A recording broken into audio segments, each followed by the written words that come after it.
காதலிக்க புதருக்குள்ள போன பல காதலர்களை இங்க நீங்க பாத்திருப்பீங்க. நல்ல வேளை புதர் எல்லாத்தையும் வெட்டிட்டாங்க. நீங்க காதலர்களையும் குழந்தைகள் விளையாடுற பூங்காவும் பார்த்த நம்ம ஊரு தஞ்சாவூர்ல இருக்கிற இந்த மணிமண்டபம் யாருக்காக எதுக்காகன்னு தெரியுமா? அதுக்கு முன்னாடி அரசர்கள் பயன்படுத்திய அந்த காலத்து நாணயங்கள், அப்புறம் போருக்காக அவங்க பயன்படுத்தின கத்தி, வாள் போன்ற ஆயுதங்கள், சிலம்பு, விளக்கு, அப்போ கோவில்கள்ல பூஜைக்காக பயன்படுத்தப்பட்ட பூஜை உபகரணங்கள், முதலாம் ராஜராஜ சோழனின் மனைவிகள் படம் போன்ற பல படங்கள், இந்த மாதிரி இன்னும் பல விஷயம் இங்க இருக்கு. உலகமே வியந்த பெரிய கோயிலை கட்டின ராஜராஜ சோழனுக்கு ஒரு நன்றி சொல்றதுக்காகவும் அவரோட புகழ அடுத்த தலைமுறைக்கு கொண்டு போறதுக்காகவும் கட்டினதுதான் இந்த மணிமண்டபம். இது வெறும் பில்டிங் இல்ல நண்பா, நம்ம தமிழர்களோட பெருமை. இந்த மண்டபம் கட்டினது என்னவோ இப்பதான், அதாவது 1995 உலக தமிழ் மாநாட்டுக்காக கட்டினாங்க. ஆனா இதோட ஸ்டைல், டிசைன் எல்லாம் ரொம்ப நேர்த்தியா இருக்கும். இது வெறும் நினைவு மண்டபம் மட்டும் இல்லைங்க, இதுக்குள்ள ஒரு குட்டி மியூசியமே இருக்கு. அங்க போனீங்கன்னா நான் முன்னாடி சொன்ன எல்லா விஷயத்தையும் பார்க்கலாம். அது மட்டும் இல்லாம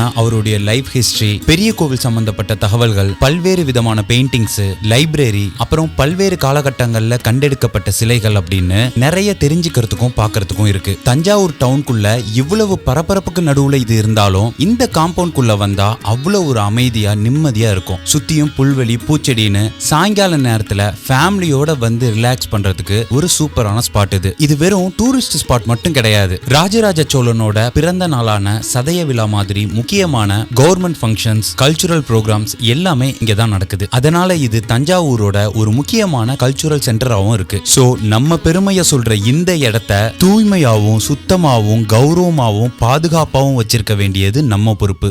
அப்புறம் மறக்காம இது நம்ம ஊரு சேனல் ஃபாலோ பண்ணிக்கோங்க.